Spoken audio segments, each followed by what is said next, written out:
So this was just a simple attempt to dramatise the categorical difference between addition and multiplication. So then we spent time discussing how you most effectively do this, just in terms of creating a model, as well as the more important, more interesting issue as to could this ever be a piece of art, or is it always just going to be the sort of thing you find in a science museum? I mean, I think at this point it's fair to say that we got quite excited and Conrad went a bit quiet. So I think it'd be interesting to hear, Conrad, what was what were you thinking when we began to make this thing, and how did it reflect on this? This I suppose I don't know.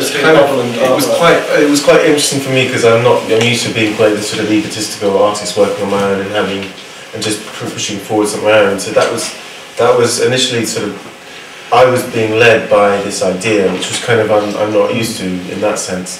I was interested in by it, and I wanted.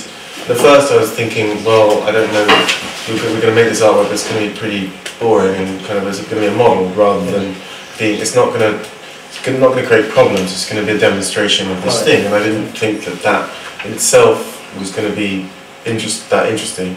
And I thought that also it might be a bit clunky because we're going to try and do this thing that was going to go back and forth between these two things. And I was just worried about the way it was going to be realised.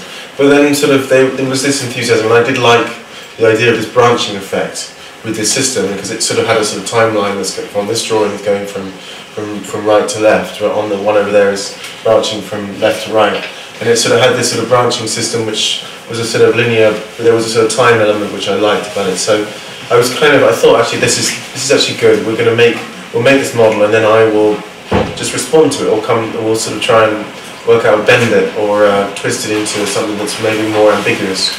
I mean, for me, there's the interest in a piece of work or the success of a conceptual piece of art is in its breadth of interpretation and the possibilities of interpretation, and there's a certain depth of the author that I would like that is a sort of measure of the success of a piece for me, and that I really relinquish control of it once I sort of finish it.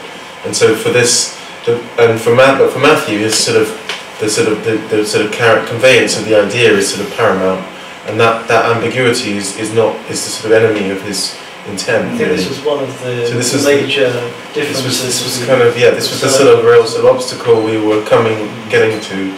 But so there was lots of, basically there was this. It sort of came out of a dinner we had on Wednesday after a talk we gave I gave in Penzance, and we were talking about, and I've always been preoccupied on a basic level, in a sort of philosophical way, but not coming at it from an expert about maths, but just an epistemological and philosophical concern about numbers. And I've made pieces that are about specific ratios of numbers that basically look at music in an aesthetic way rather than in a visual way. And so there's been a lot of sort of that kind of philosophical, metaphysical look at what a 9 is to an 8 and what is a 7 to a 5. I've read a lot of books on sort of things, say the history of zero, or the kind of these sort of Kaplan books, or Sadie Plant's zeros and ones, and these sort of preoccupations. The history of number is really interesting to me, and one of the things that sort of happened, and again it was really just out of this fruitful exchange, was that I saw that the actual one of the things we were dealing with, and in a way we just needed to be more objective about what we were looking at, because with numbers, we're so familiar with them, we're so conditioned to use them in our everyday life, that we can't really think about what they are anymore, because they're sort of such an inbuilt mechanism, and that it took us years when we were children to learn numbers, because actually they're very complicated things, and you learn them by rote, or you have a more innate sort of gift about what they really are. But most people just learn them by rote, but they are actually, the more you think about it, the more kind of the whole kind of idea of them collapses. But I think what I thought was actually what we should try and do, in a way, like when you're looking at linguistics, if you write in Chinese about English, it's sort of easier than writing about English in English. We needed to create a kind of objective platform to look at it. And so instead of using some other sort of abstract system of numbers, I was thinking about sort of primeval man and what that would be like to experience the first time to think about a number, and the sort of collective nouns of animals came up in discussion, and kind of it was something that is sort of they're quite humorous, because they were actually in the 14th century. This woman wrote this whole sort of list of quite fanciful and poetic names for animals, like parliament of geese or something. Parliament of owls. A parliament of owls, or a pride of a lion. There's all these sort of fanciful terms which are a bit distracting. They're quite funny, but they're a bit distracting to the actual fact that there are a lot of types of animal names that go back to real Anglo-Saxon kind of like, and I was interested in the fact that some groups of animals represented, some terms for these collective nouns represented specific numbers of animals.